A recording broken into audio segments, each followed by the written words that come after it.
Good morning મારા વિદ્યાર્થી મિત્રો।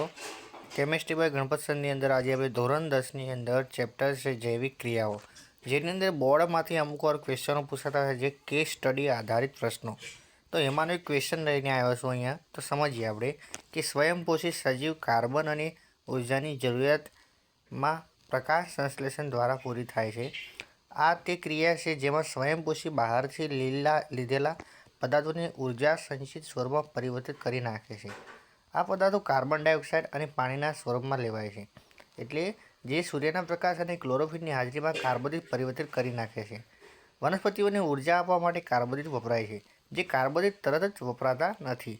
તેઓ સ્ટાર્ચ કણ કે મંડન કણના સ્વરૂપમાં સંચય થાય છે, જે આધારિત ઉર્જા સંગ્રહની જેમ કાર્ય કરે છે અને વનસ્પતિઓ દ્વારા જરૂરિયાત અનુસાર ઉપયોગમાં પણ લઈ શકાય છે।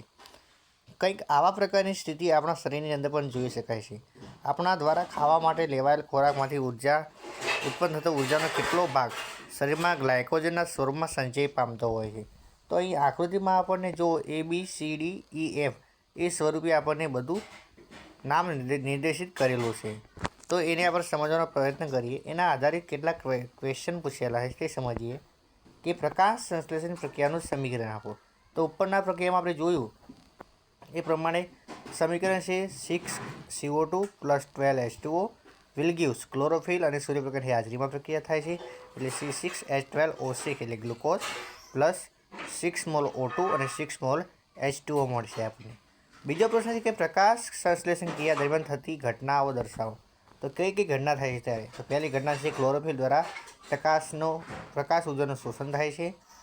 બીજું, પ્રકાશ ઉર્જા રાસાયણિક ઉર્જામાં રૂપાંતર કરવી અને પાણીના અણુનું હાઇડ્રોજન તથા ઓક્સિજન કાર્બન ડાયોક્સાઇડનું કાર્બોદિતમાં રિડક્શન થવું।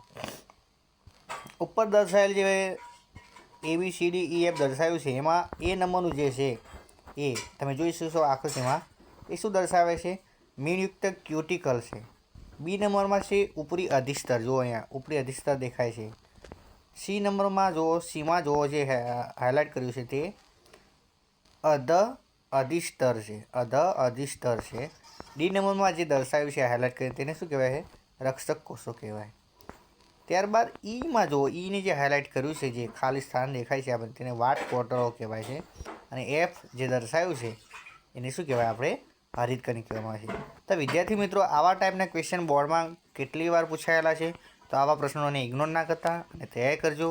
મારો વિડીયો તમને ગમ્યો હોય તો લાઇક કરજો, શેર કરજો, સબસ્ક્રાઈબ કરજો। Chemistry by Ganpat sir. જય હિન્દ, જય ભારત।